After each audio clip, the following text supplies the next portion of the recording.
has done a lot with secondary education, building principalship, biology teacher, just a few years ago.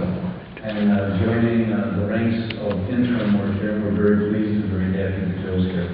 Then we have Tom String, who is assisting Joe on a per diem basis in our business office, doing some great work. And Tom has recently retired and living a good life after a number of years down in Sherburne Earlville School District as their business official and also assistant superintendent of business and finance there. So we've got a pretty good team. We've worked very hard. I don't know if you were here last week. We were here working with the board primarily that evening on the revised proposal to go forward with a budget that's a little bit different than the one that was proposed a couple weeks ago. So with that, again, thank you for this evening, and the format will be, we're going to allow these gentlemen to do their presentations, and at the conclusion of the presentation, we'll invite anybody from the public to come down to the microphone if you have some questions, okay? We don't have a sign-up sheet this evening, so all I'd like you to do is during the Q&A, if you could raise your hand, I'll stand over there, and I'll call you down to kind of keep it orderly and progress the matter here, okay? So with that, Mr. Coleman.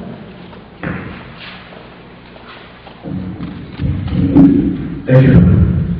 And thank you, folks, for being here this evening. And thank you.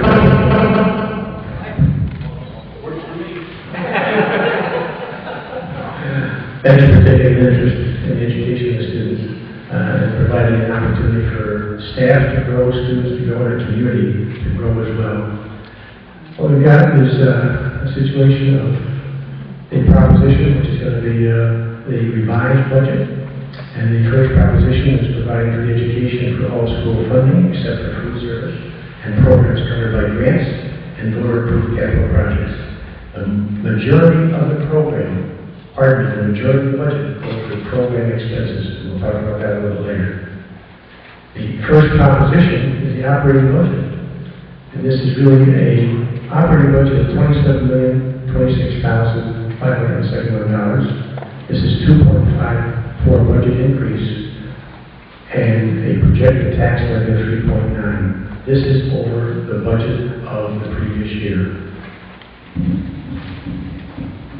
The second proposition is to purchase one 22 to 28 passenger bus along with one 6 to 10 passenger bus for a cost not to exceed $81,500. Now these buses will be purchased on a state contract or bid on a bid basis with the lowest bidder meeting the specifications to get the buses. In addition to that, the school district, as a good neighbor, provides the opportunity for the two libraries to have a proposition there on the ballot. This does not cost the school district any money. This is not part of that previous figure I presented. This is a good neighbor situation. What we're doing here is to increase the Eldridge Street Library funding level by $3,000, and also to increase the Jordan Grambling Library by an increase of $3,000.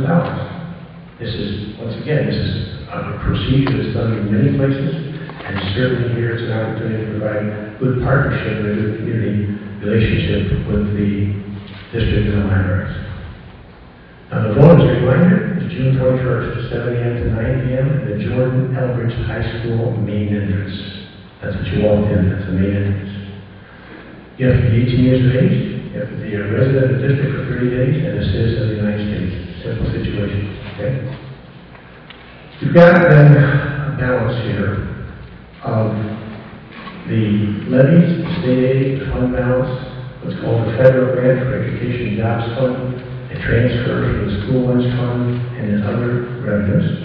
And you've got a total budget for the 2011-2012 school year. This is a proposed revised budget of $11,553,776. The tax levy, as you can see, is $11,553.76. The state aid number here of $12,812,773. This is a solid figure. And the first figure that comes out from the governor's office is always not right. It's generally speaking higher than what it ends up at, but this is a figure which has been approved by the legislature. This is a solid figure. And obviously, it's different from the stated figure of the prior budget, okay? But that's because the numbers are secure right now. In addition to that, a fund balance of $110,000, $1,100,000, okay? To add to this, you can see the previous balance was $1,700,000. The difference being is that looking at what makes sense from a viewpoint of funding and a viewpoint of budget development, we took the money that was already there, the federal grant of $600,000, and that's part of our revenue situation. The lunch fund has a reserve fund, which is usable, and we use, without bringing it down to nothing, okay, $30,000. The other revenues, okay, come from things that are sold. If that's the case, come from BOCES revenues, come from other areas that are a miscellaneous situation, and that's the figure there. Certainly it's lower than the figure of the previous budget, but we're trying to be realistic, okay? Total budget, $27,026,571, and tax levy, $11,533,776. Once again, just to summarize, 3.9 tax levy, the levy increase is $432,000. A change from the previous budget that was on the table for the people to vote on. Reduction of $375,416. The budget increase from the 10-11 is 2.54%. And the overall change, you can see there, and the change from the defeated budget, $570,011. Okay. Tom? We're going to go into the three-part budget. This is a requirement of the state to present the budget in three components, and a couple that was presented that way for the last budget presentation back in early May. The capital component.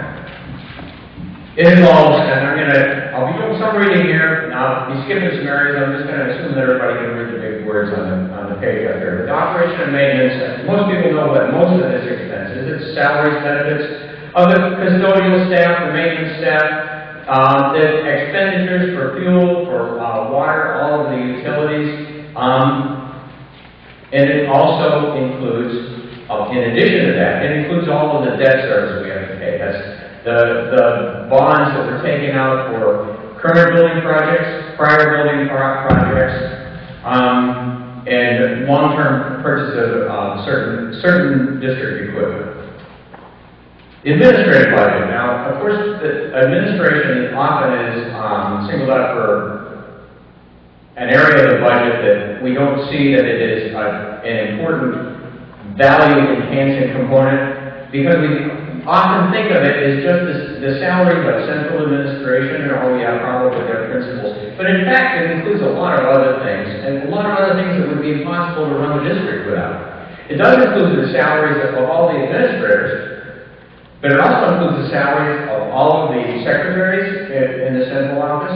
It includes the entire business office, and without the business office, nobody would get paid.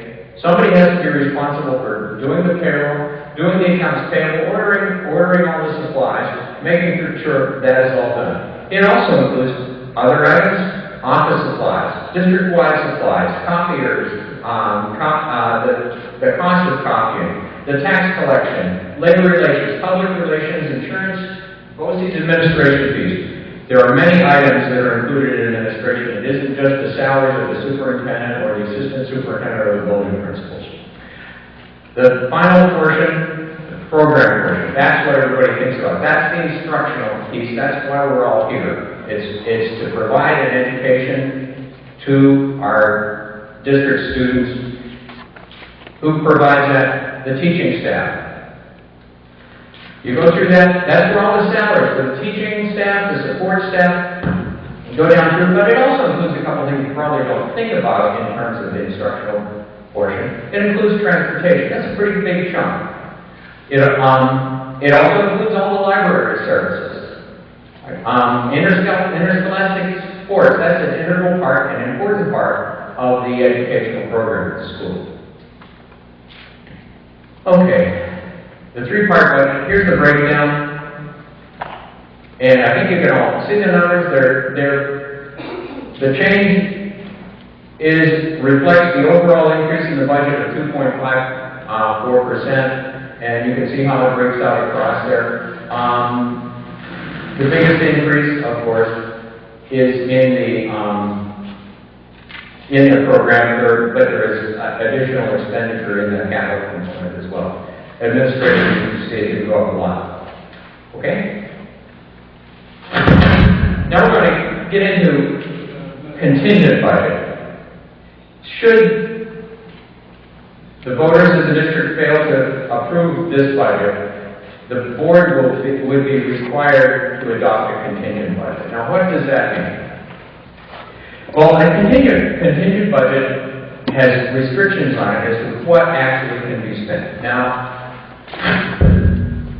the formula goes, I'm sorry about that. The formula goes something like this. You take the operating budget from the prior year, you remove the debt service, that's the biggest component you remove. You remove that first. And whatever's left, and I refer to it as the net basis up there, you're allowed to increase that by this is what the formula is, 120% of the consumer price index or 4%, whichever is lower. Well, believe it or not, I guess you all know that 1.92 is considerably lower than the 4. That's what we're using. That's what we have to use. The allowable increase based on that is $439,998. You go back to the net basis, which is what you had from the prior year. You can add in that increase, then you add in the new debt service, and you come up with the bottom number of $26,832,000. Compare that to the current budget, to the budget that we're proposing, and in fact, it's almost $195,000 less than that. That would be what we would have to do. We'd have to go back to the drawing board on how we're going to reduce that. Okay. Okay.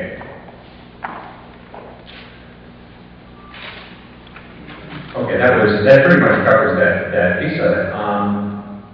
These are some of the things that I'm going to turn back to Joe to go over some of the things that we've done in this budget.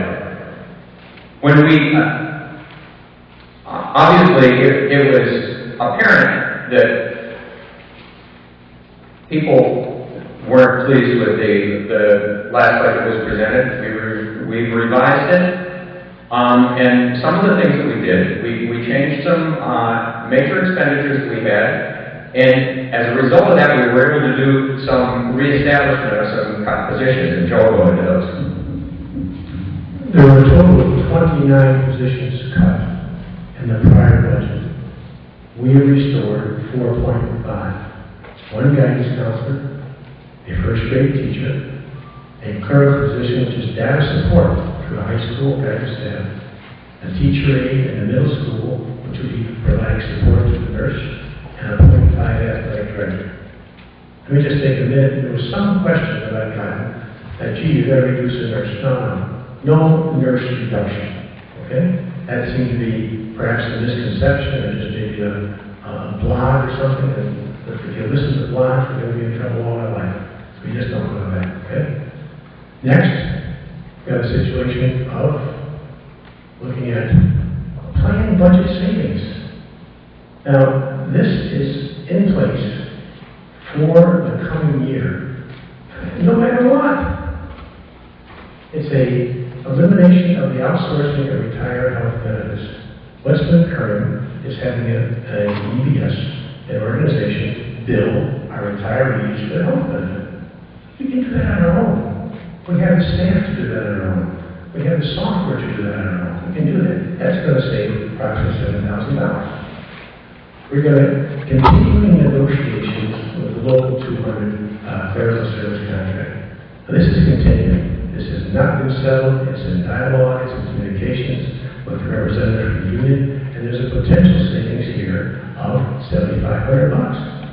So that in the summertime, the clerical staff would not be working 8 hours a day, but working 6.5 hours a day. That's not signed, sealed, and delivered. It's current negotiations. Okay? Reduce the number of summer custodial workers from 11 to 5. Approximate savings, $17,700. Reduce the summer clerical days from 30 to 15. Savings of $3,000. Field trips. The field trip situation in the district is about 8,250 miles. Looking at a reduction of that by about 20%. It's $2.75 a mile. We have a savings there of approximately $5,000. The teacher supplies, they've been allocated $125. That's been reduced to $95. Okay? But the personal belief is, there's things that are in storage, things that are here, things that are surplus. They will reduce that now, and there's still not be a problem. That's what we're doing for cost savings for the coming year. The administration knows this. The staff is obviously told from the administration, but this is in place for the plan for now. Okay? Any questions? Silence is not golden. Tom, you want to say anything? What's the tax increase going to be if you go to contingency? I'm sorry, I can't. Tax increase, if we go to contingency, is going to be approximately 3.6%. And we have to reduce from the budget, okay? $194,000 to get that right off. Are we to the Q&A? It'll sound good. Well, let's do the Q&A.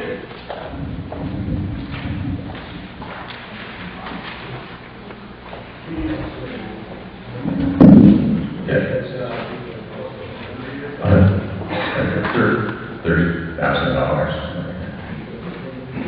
Oh, and then you did, I not meant overall. The 0.3% on an individual household. It would be remarkably low. But it's an impact. It's an impact on what's happening, okay? Supplies for students could be purchased, okay? We're going to be really a elimination of field trips, okay? You're going to really be in a tight situation to buy no equipment, to be able to make it tight. It's a tough situation. If you're looking at anything, the difference between 0.3% is really not going to be found in your pocket, but we're going to reduce $194,000 from the proposed budget. The plan, it hasn't been decided. God willing, that won't be the case, okay? But that will be decided in review should that happen. Hi, my name is Julie Hickey, and I just had a quick question. Looking over this on the back under the debt service, there's quite a difference between the defeated budget and this proposed one. Could you explain this to me? Yes. I'm wondering if it will. Okay. That was actually the biggest change on the expenditure side that allowed us to have a little bit more flexibility. Let me explain a little bit about the debt service in the first place and how this came up.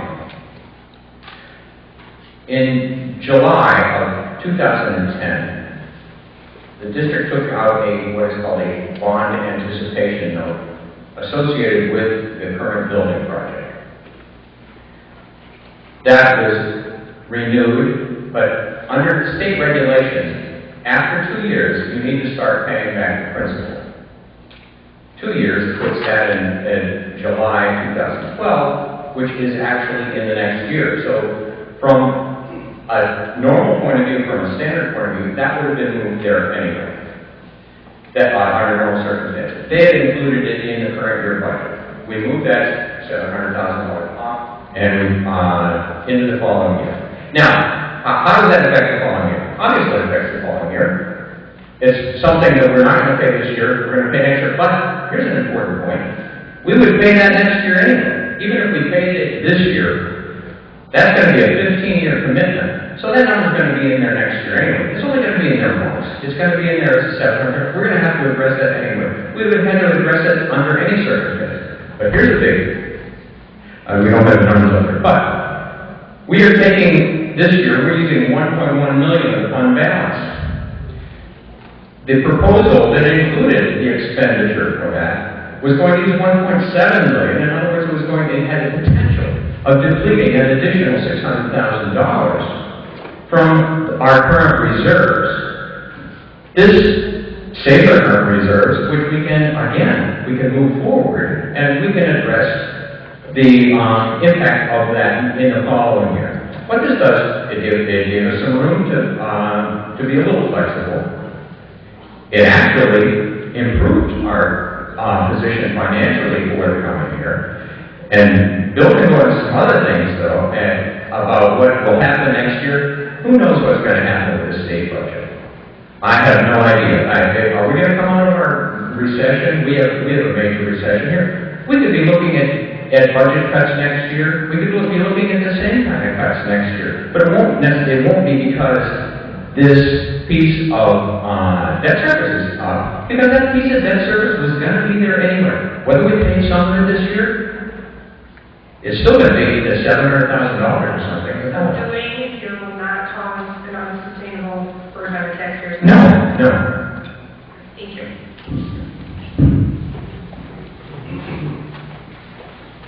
Good evening. I have a question at the end. Okay. My name is Ben Alexander. I'm sure that many of you know me. I'm the Vice President of the Jordan Members Teachers Association here at the high school. I've been asked to say a few words on behalf of our members.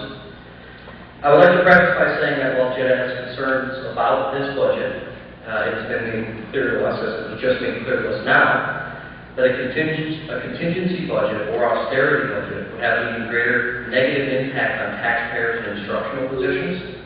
And so we find ourselves offering our support with the recommendation that the board consider restoring positions, and only those positions that would preserve instructional integrity.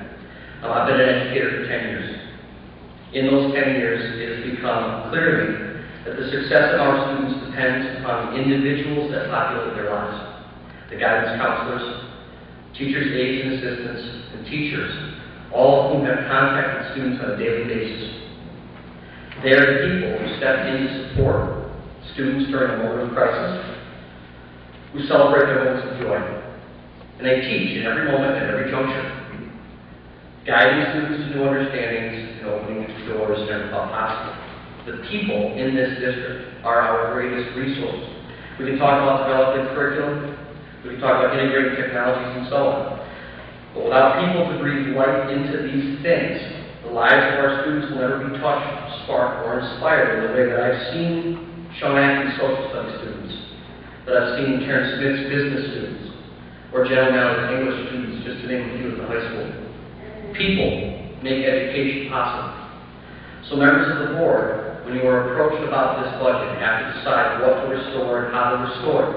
Start with people. Consider using all of our administrators efficiently. They are highly skilled and talented. Consider restoring staff positions, especially those that have been cut to 0.5, and in the worst cases, 0.4. Retention of part-time employees is nearly impossible, as anyone in any field. Part-time employees, it seems, are always looking for full-time employment. And try selling a 0.4 position to anybody that isn't desperate. A 0.4 doesn't come with health insurance, as one of our tenured employees found out. A hard sell to anyone trying to raise a family. There's no doubt that the applicant pool for any part-time positions will be shallow. Consider the investment we've already made. You've invested in the staff and these people in this district, and they've invested in you. While mistakes have been made, we can only control how to proceed. And how to proceed should be, must be, by putting our limited resources into the places that benefit students the most. We proceed by asking the very simple question, are we doing what's best for our students? I ask the board to consider the answer to this question as you build and adopt this final budget. Thank you.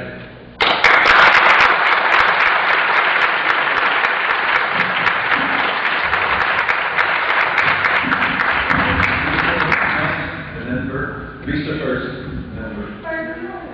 Or Bert, whatever. Somebody.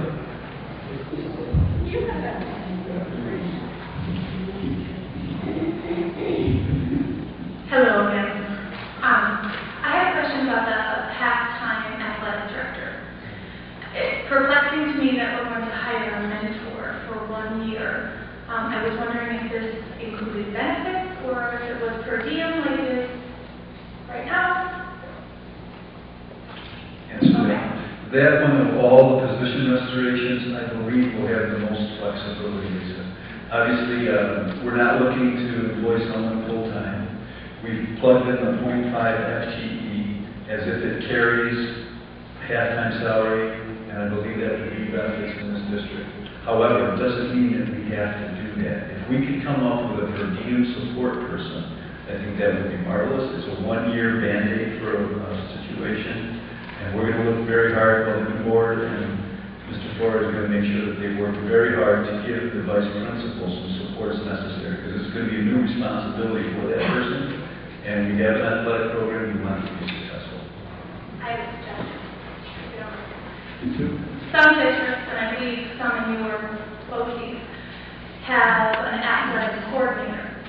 It's a teacher, not an administrative position, but that athletic coordinator is a teacher, so we should have that person teach 2-3 classes a day, and then the rest of the day is used as the athletic director. The person is unable to hire coaches by him or herself, but that really doesn't happen anyway, nor can he or she evaluate. But if we have a vice principal who's mentoring for that position, that shouldn't be an issue.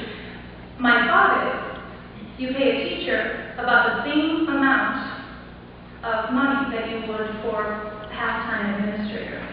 So we would be gaining some instructional contact time with our students, as well as pretty much having the same. I'm not sure, have we looked into that? As a new board member, in July, bring that to the table. These are the kinds of solutions that we're going to do. What we're trying to do is box X amount of dollars in there to solve the problem, using as few of those dollars as possible. And I would like as many of those dollars to go towards students. So do we. Thank you.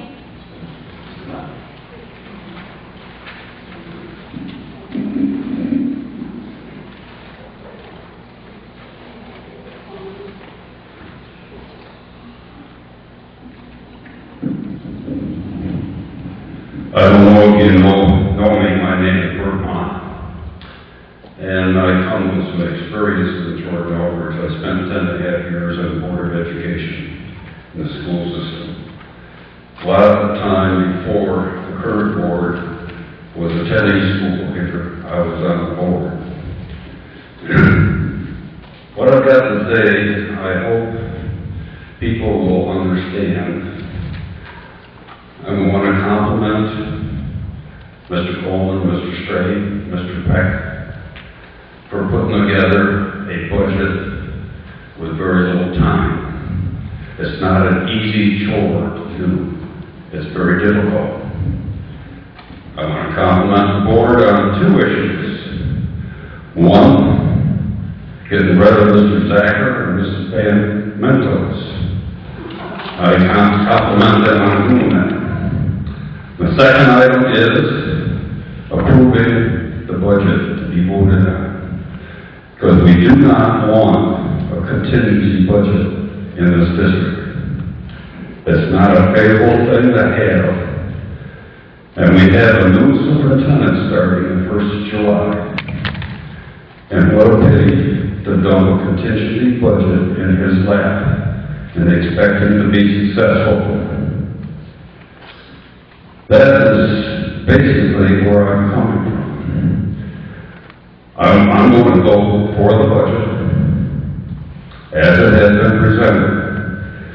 I have told Mr. Coleman that I have located at least 2, maybe 3 issues that the current is going to have to deal with after the budget has been voted in.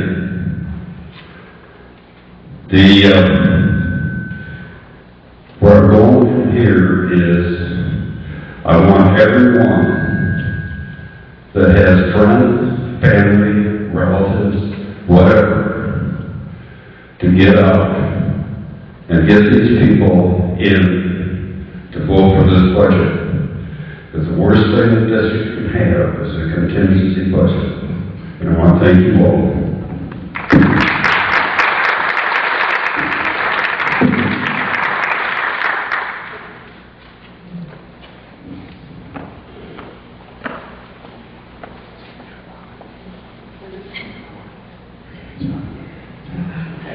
I just have a question about the second part of the budget regarding the staffing.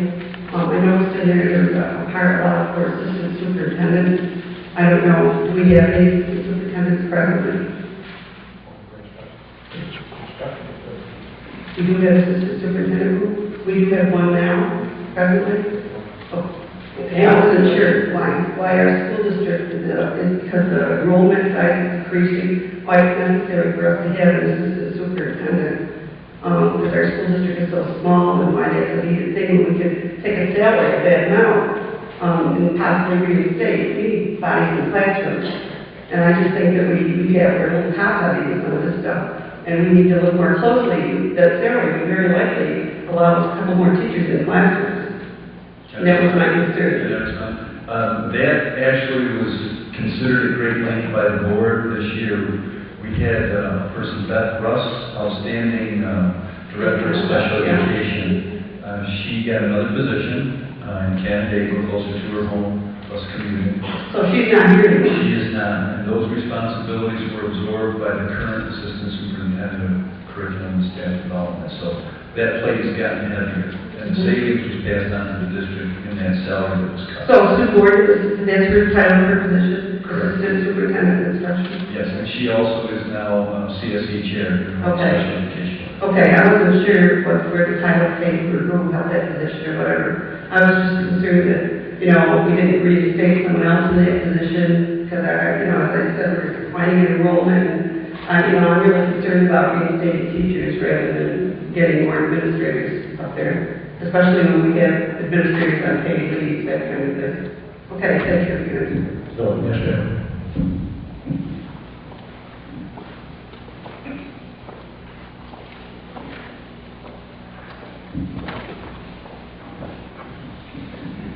My name is Debbie Fay, and I work in the district. I too want to thank you guys for the hard work you've put into this budget. I can't imagine in the time that you've had, the work that you've accomplished. I'm very, very pleased with that. Thank you. The question I have is in regards to the slide that was towards the end relative to the savings. There were two items listed relative to the clerical positions, and I was questioning, are they related somehow, or are they two separate? I understand the first one, and the second one is the reduce the summer clerical worker days from 30 to 15. I'm confused on that, and I'd like that explained. There's a history of a substitute clerical staff in the summer, and then was the situation of 30. We're down to 15. Okay? Go on.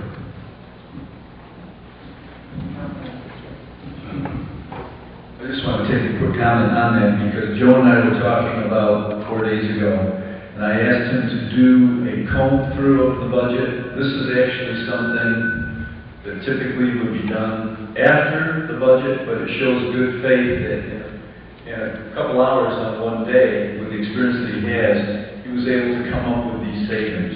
It doesn't mean that we're going to stop there. This is going to be continued work of the board that comes in July, and continued work with Mr. Florio, and also Mrs. Coleman as we move forward. It may not seem like a whole lot of money, but those little pools of money do add up.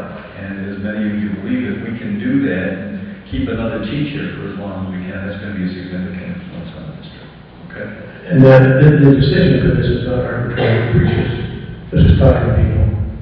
Okay, and it's a situation of people involvement, understanding, dialogue. I was not saying this is it. I think it's important to let you know as a public, okay, that this is working together in a cohesive manner, realizing what we're going to do.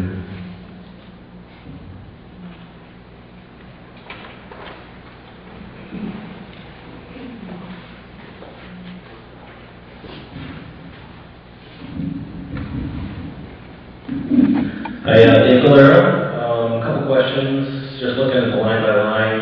First one, I was just curious, the superintendent's office salaries, and I know that's more than just the superintendent, but Mr. Florio was not going to be making what Marilyn was making, but that went from 184,712 to 192,100. So was there other positions or secretarial support or something within that number that made it go up that much? I know that there's a little over 40,000 of that is the secretary to the superintendent. So Marilyn had a secretary too, right? So, Excuse me? Marilyn also had a secretary, so.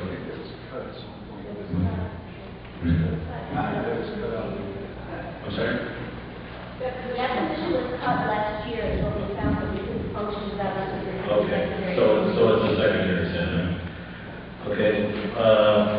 Second question, I mean, there's I'm sure lots, but had to do with teacher regular school salaries. So that number, we cut about, I guess, roughly 20 teachers now. If you average that, it's about 50,000 a teacher, maybe about $1 million. So if you put like a 4% wage increase for next year, that's like a $300,000 bump up, but we still have like a $700,000 reduction, but we're showing a $57,000 increase. And so, just want to know how we cut this many teachers and we're still bumping that down. You brought this up last time, and it's a really good point, and so I spent a little time on it, okay? Okay, let's pull up our slide. This is a little complicated. I hope it's not intentionally complicated. I hope to try to explain this, but these are on the top line. You see teacher across there. That is all of the teachers in the 2,100 in the instructional role. This doesn't include any special ed. It doesn't include principals. Doesn't include anything else. Those are the actual salaries of the teachers in those positions at that school. The next line down is the support staff. The actual salaries there, if you total them across there, those are the actual salaries in those buildings. The reductions that you were talking about within these buildings, and of course there were other cuts, as you know, those are the total reductions. At the bottom line is what those 10, 11 salaries were without the individual salaries that were cut from the budget. Okay, let's go to the next page.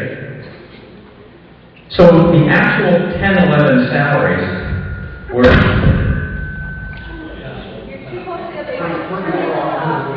I'm sorry. Okay. The actual 10, 11 salaries there, then, if you total those up, were $6,000,009. You reduced that by the number of people who actually are coming out. These are actual, real numbers. And brings it down to 6,008. Add in an anticipated salary increase, then the reinstated positions, and this is roughly, because I don't know who exactly is going to be coming back, and we do know there's going to be some reinstated positions in those buildings. Put that back in, and you come out to $6,448,000, which is about what the number, I think it's off a little bit from what is in. Here's the issue. That $5,000,000.7 that was put in the budget that was defeated wasn't enough money to pay the teachers that we had that were going away, or the others that weren't going away. So it was misbudgeted at that time. We've done a correction. I'm just asking because the previous year, this current year is at 6431, and we're supporting 30 more positions than we are right now. So the 4% increase even on the salary, I don't know. Again, now what you're looking at too is a budgeted item from 2 years ago.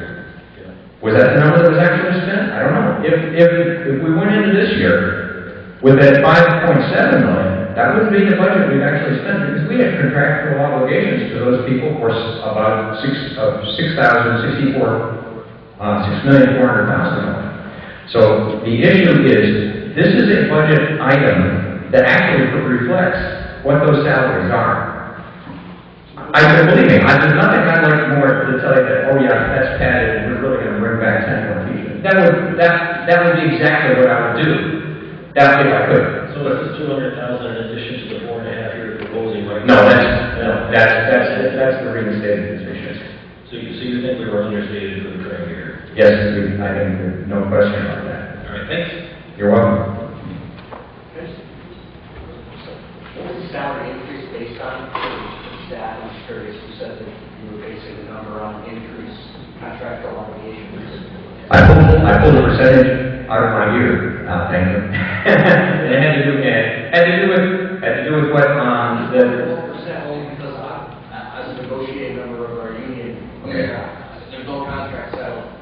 Step increases are about $500, which is about 0.5%. I assume it's going to be resolved before the year's up. Yeah. We have been budgeting safely for the district, you understand? I do. I'm just And wondering why. remember, what is not spent this year, hopefully goes into fund balance next year. As I've been talking with these gentlemen, it's not going to be easy year next year either. Fair enough. I guess what I'm saying is maybe a discussion with the negotiations team would be a good idea when we talk about salary and budget for And I'm sure we'll get to that point sometime. Oh, it won't be pretty. No, I'm just kidding. Question?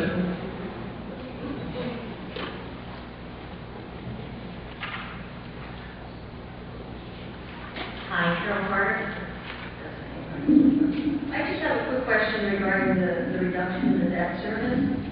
If you're pushing this forward, are we going to have any penalties involved because we're... Just depends on, no, it just depends on when we refinance it. I'm sorry, I'm just getting feedback again. There's no penalty involved, there's just the effect on when we go out to renew this, it'll just be, when it, whatever rate it is at renewal. It's not like we're not gonna make a payment on time. We just restructured the debt service, so the payment will fall in a different place. But I thought you said that the payments were to begin in July of... That was if, in 2010, July 2010, the ban was awarded. We got the money for the ban. It could be in July 2011, when it is renewed, that the payment would be due in the 2011-2012, but it has been set off, so it will fall in the following July. It doesn't involve any payments, it will be a 2-year term. I'm sorry, it'll still be a 2-year term that we've had the bans out. There's no penalty involved. It will be a competitive auction, where in this case the auction goes to the lowest bidder in terms of interest for that ban renewal. And no. Yeah, it is. It's illegal. In fact, it is the way. It's not even statutory if you start paying principal. It happens to be a regulations of the state education department. So, and we are within the guidelines of that. So. Yes.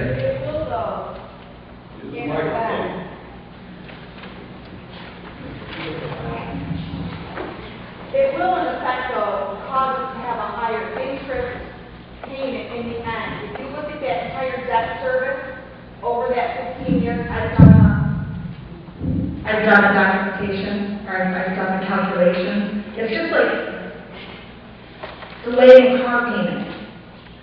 You will be charged more interest in the end that will be paid by the taxpayers. Can I address that before you go further? Let me address that. No matter what is renewed or not, this is a 15-year. This is being amortized over 15 years. If we start at a different time in 1 year, over the course of that time, it will make a difference if we're of a certain amount, but it will be insignificant. Why would you think it was going to be by moving it just into the following year? When instead of coming due in July of 2011, coming due July 2012, we are moving the things ahead. But this is the important thing, and this is the ironic piece. No matter what, we're going to have that payment next year. If we made that payment this year, we're going to have another one essentially equivalent next year. That doesn't put us in any less jeopardy by paying off more now. No, it puts us in more jeopardy because we're depleting a larger portion of our fund balance. The other alternative to that is raise taxes higher, and I don't think that one will. So this is what we're proposing. We feel it is a prudent movement on our part. It will be in the best interest both short and long-term interest of the district. That was our conclusion, yes. Is this the new math in action? I don't know what you mean. What you're really saying here, if I understand you correctly, is you're taking a 15-year amortization and starting it a year from now, and you're making it a year longer at the end. Actually, it will all probably be changed anyway, because listen please. This is a bond anticipation note. The bond, in fact, it will eventually be retired by a long-term bond, and rather than a 1-year renewable bond. I understand your position. However, I think this, again, here's the alternative. We could raise the taxes as originally proposed to 7.5% or 7.2%, or we could deplete the fund balance and put ourselves in further jeopardy next year, or we could do what we did for both the short term and the long term. This is, at the end, 15 years from now, we will look back and say, yep, perhaps it paid more interest than you would have otherwise over a course of a 15-year period. What are the alternatives? Additional cuts to staff, further erosion of the fund balance, and frankly, no real benefit to it. I don't understand. I'm not disagreeing. I'm just disagreeing with the way it's explained. You're taking a 15-year mortgage and you're starting it a year later. It's the same price per year. Is that not what you're doing, Angelo? That was easy, wasn't it? What was that? That was easy, wasn't it? Now what we said. No. Okay, we said it now. Okay. Thank you. Next question.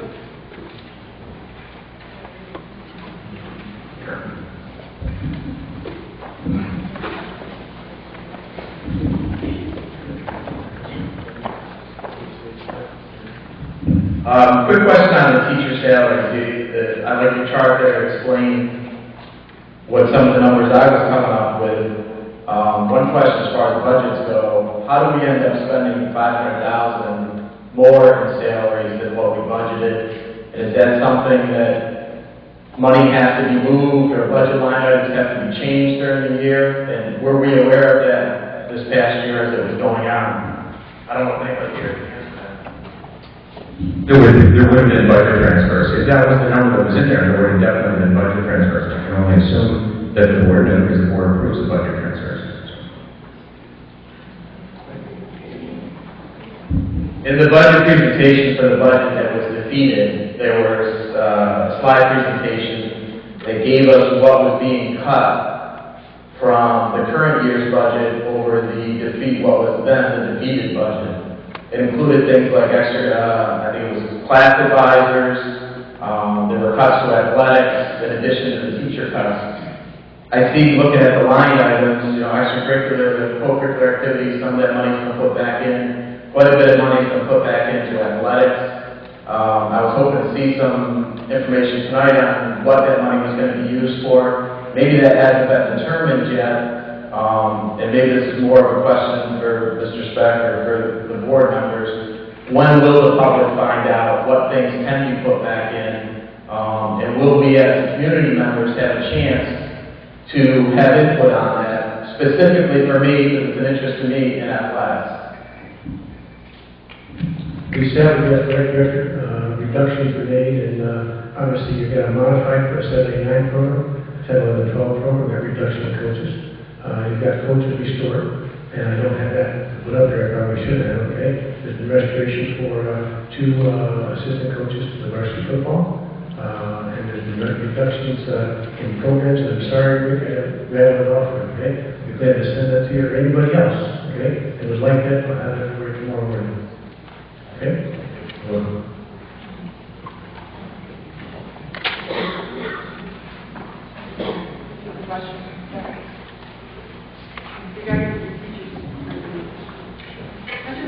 I'm just curious, among Mr. Alexander here, has the negotiating team had an opportunity to meet with anyone to negotiate? Not since we met with the last 2 people that we... Mr. Zager, Mrs. Munoz?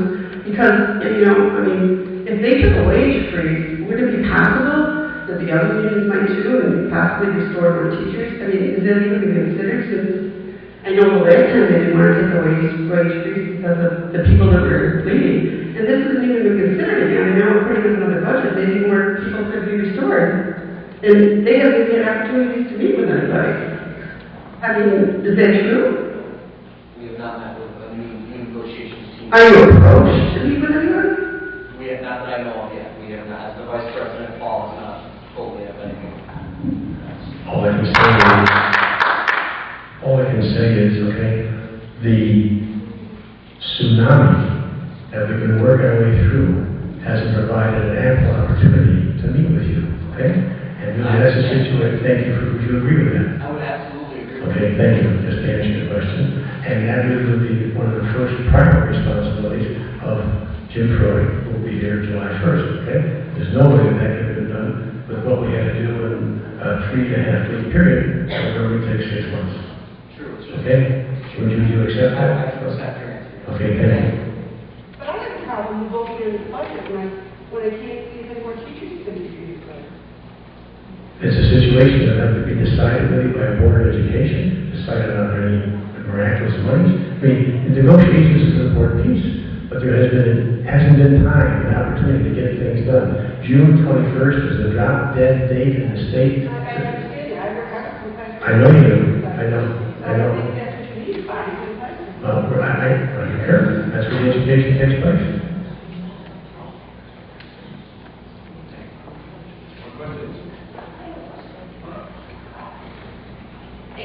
I'm curious as to why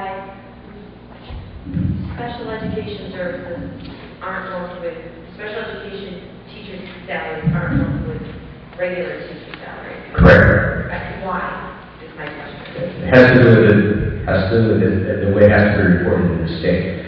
If you want to get into the technical term, the instructional, the state code is A2110.12 for K through, actually it's for K through 6th grade, it's A2110.13 for K, or for 7 through 12.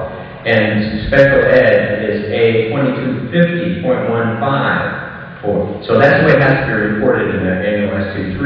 That's the way we break down the budget. So we're not discriminating against anyone. I guess my other question and my follow-up question would be, are special ed teachers, or are some special ed teachers reimbursed through programs through BOCES or through the state?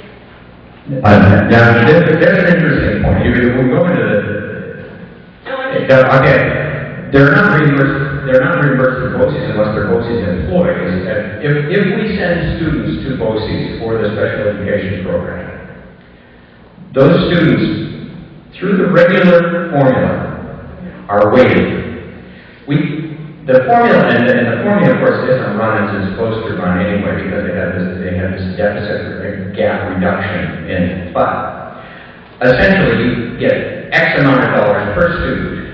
So, and pull out a number, could be any number. Say it's $5,000. Well, a special ed student, depending on the amount of time that special ed student is in special education instruction classes, the percentage of the day, if that student spends at least 60% of his day, that student is weighted an extra 1.7. So that student, not the teacher, that student generates essentially 2.7 times what a single weighted student would generate.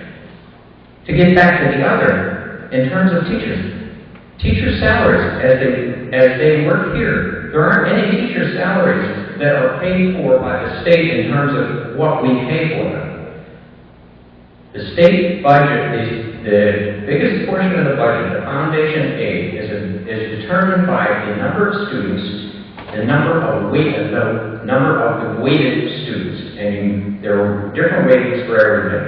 A student who is more than 20% is weighted an extra 0.9, so it's 1.9. A high school student is weighted at 1.25, but doesn't matter whether I pay a teacher $50,000 or $100,000 or $20,000. It doesn't generate any revenue. We don't get reimbursed on the basis of those expenditures. There's a difference at BOCES. If we send the children to BOCES, there is another mechanism that is called high cost aid. And if they exceed, ready for this, if they exceed 3 times the approved operating expenditure per student, we get an additional amount for that student, and it is whatever the public excess cost rate, aid ratio is, and in this district is about 80%. So we get an additional 80% of the cost of that student over and above the 3 times the approved operating expense. It's a little complicated. I guess I'm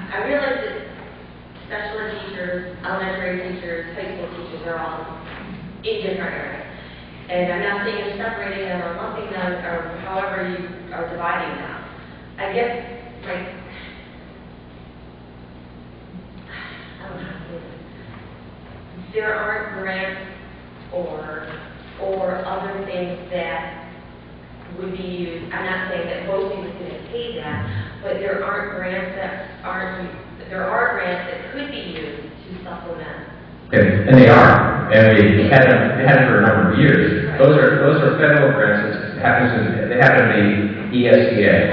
ESEA grades 611 and 619. Right. Are those grants included in the special ed salary? No, in fact, those grants, and the ESEA 611 and 619 are both accounted for in the federal fund, not in the general fund. That amounts to, for the ESEA grant for the 611 grant, the larger one, was about $373,000 for the current year. So, the numbers that are up here are the actual general fund ones. If there are other funding for teachers in some of the special ed codes or any of the codes, under the title programs, under the IDEA program or under the ESEA, these are federal programs, they're off this budget anyway. These numbers up here represent the actual people in those buildings on that budget. Okay.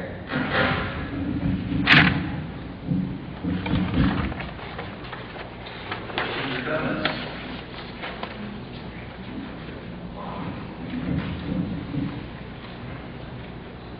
Yeah, I have a question. You mentioned that you're possibly restoring assistant coaches for the football team. Is there any discussion about other restoring assistant coaches for other sports? Just a minute, I was able to answer the question, I got that memorized, okay? I'll be glad to get that tomorrow morning, this is what we're starting. Yes, some go, yes, ma'am, yes, ma'am.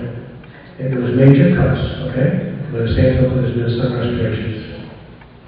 Thank you. That was really a review with the athletic director and with Tom and myself, to see what can be done.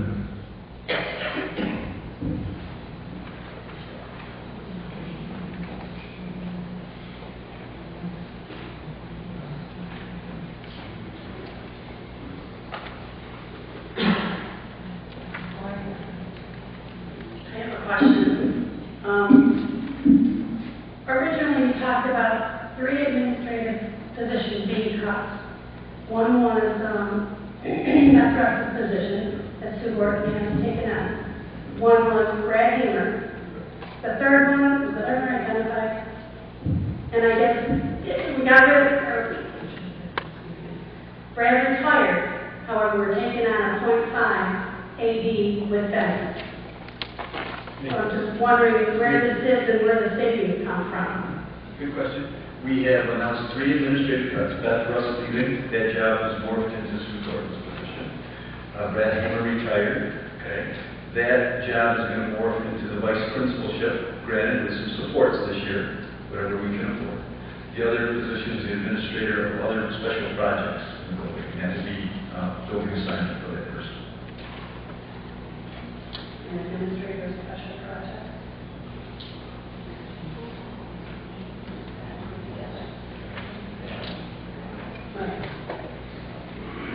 We don't know that, right?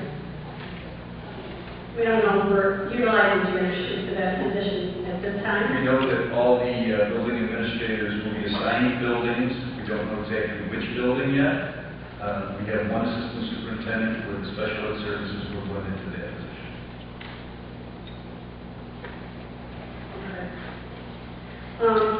I also wanted to ask, what is public information salaries here? That's in BOCES line, I believe. Where is it in the budget?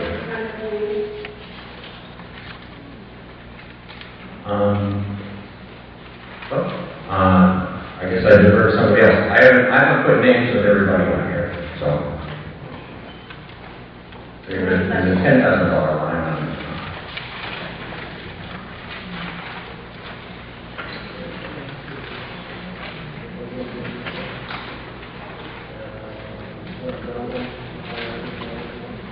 I'm just wondering, is that what Robin Smart used to do as, part of it was free and reduced lunch and part of it was to another public information person, which we were told was being cut.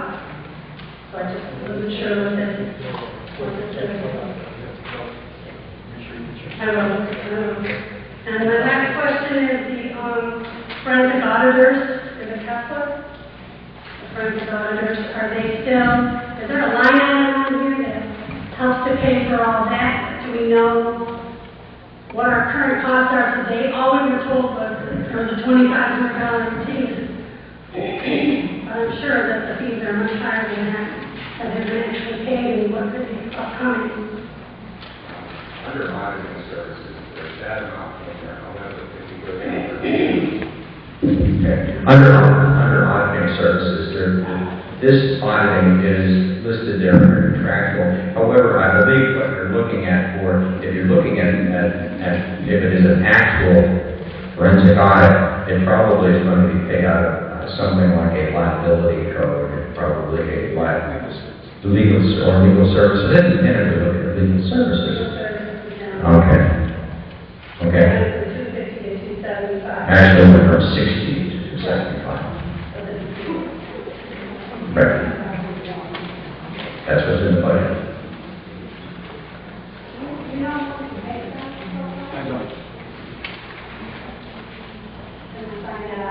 Well, we can in time. Thank you, Robert. Questions?